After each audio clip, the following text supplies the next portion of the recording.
Welcome to the Velvet Signal, broadcasting from the edge of the known.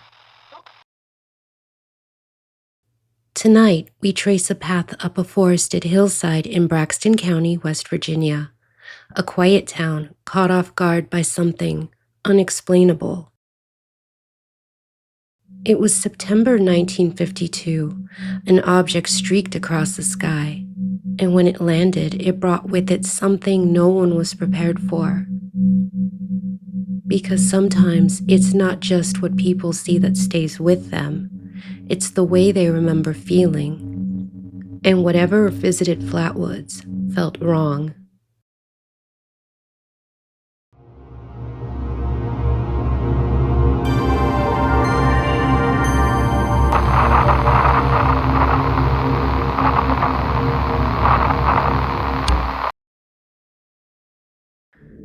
It was the evening of September 12, 1952. Just after sunset, a flash tore across the sky. Witnesses across several counties described a glowing object with trailing fire arcing down towards the hills near the town of Flatwoods, West Virginia. Maybe it was a meteor, but what came next doesn't fit into any scientific category we know. A small group formed quickly, a handful of local boys, a mother, a teenager, and their dog. They followed a dim, flickering light into the trees, climbing the steep hillside as they went. They expected to find a fire, or maybe debris, but what they found was something else entirely. Brothers Edward and Fred May, their friend Tommy Heyer, and a handful of others, including an adult, Kathleen May, followed the light. Up the hillside, past the last fence line they climbed. Something red glowed between the trees, steady, unnatural, and pulsing like a signal. Their dog, usually brave, ran ahead, but partway up, it stopped.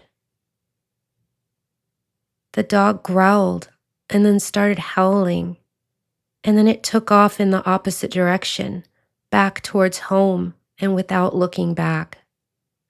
That was the first sign something wasn't right. The second came as the group reached the clearing. Somehow, the air had changed here. It felt different. A thick mist settled low to the ground, metallic and sour. It stung their eyes, it coated their tongues, and it left a bitterness in the back of the throat that clung there like oil. They blinked through the haze, and then, between the branches, they saw it. Partially obscured by the trees, or maybe hovering just above the ground, stood a figure. It was massive, easily 10 feet tall. Some said it shimmered as if cloaked in metal. Its face was round and glowed orange, reminding one witness of the porthole on a ship. And those eyes, two glaring circles of light, didn't blink. They didn't move. They just stared. And the head? It was spade-shaped, like a hood or a helmet. Its arms were long, almost insect-like, ending in claws or mechanical fingers. But what struck many wasn't just how disturbing it looked. It was how still it was. No shifting of weight, no sound. Just an ominous presence, watching silently. Suddenly, there was a sharp hissing sound in the air. That was followed by a rush of heat, thick and sour smelling, pushing into their faces and pressing against their chests. The group broke up, they screamed, and then they ran. Some vomited as they fled, the pungent stench clinging to them even as they sprinted towards the edge of town. This part always stays with me. not because the creature was strange, but because of how deliberate it seemed, like it was constructed to look alive, or had long since forgotten how. Something trying to imitate life and missing just enough to be wrong in every possible way. News spread quickly. By nightfall, the sheriff was on the hill with a group of armed National Guardsmen. They combed the area, searching for clues, tracks, evidence, answers. But what they found wasn't definitive. Some scorched grass, a strong odor hanging in the mist, and the witnesses all telling the same strange story. Local papers had a field day.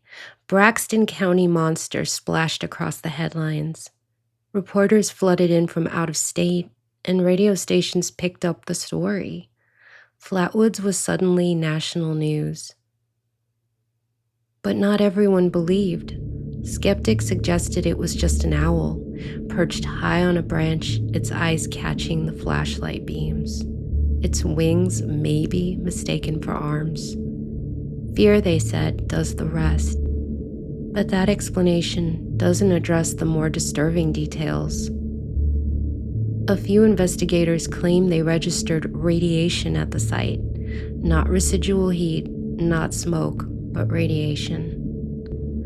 And several witnesses, unconnected and interviewed separately, described the same after effects: metallic taste in the mouth, stinging eyes, persistent nausea. The Flatwoods encounter didn't happen in a vacuum. It arrived during a season of dread. In July of that same year, something appeared in the skies over Washington, D.C., blips on the radar confirmed by fighter pilots. The capital was on edge. UFO sightings were rising across the country, and all of it fed into the quiet paranoia of Cold War America, a nation taught to fear the skies, whether missiles or something else. So when that something flamed through the West Virginia air that September night, people were already looking upward, already afraid. The Air Force did file the Flatwoods incident under Project Blue Book, the U.S. government's investigation into unidentified aerial phenomena. And while the entry was labeled credible, its conclusion was vague and unresolved. Time passed, and while the mystery initially faded into folklore, over time it's gained more interest in popular culture. Today there's a museum in town, monster-shaped souvenirs, and immortalized through books, figures, and toys. Flatwoods leaned into its legend, but not everyone found comfort in retelling the tale. Many of those who were there that night never spoke of it again. Some avoided interviews, others refused to return to that hill. A few carried something heavier, a feeling they never quite shook. Not the fear of what they saw, but fear of never understanding it. So, what did the Flatwoods group really see? A misidentified bird? A mass hallucination? Or something else? I'll admit, the story stuck with me, not just because of what they saw, but how consistent their stories were. The fear wasn't performative. It was heavy. Flatwoods is quiet now. The trees sway gently, the hills sleep. But if you stand where they stood, under a night sky just like that one, you might hear it. A hiss, a whisper, or just the sound of something old, watching silently.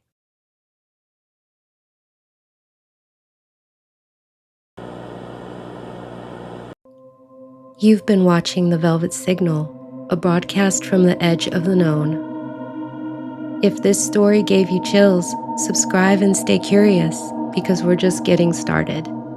Thank you for watching.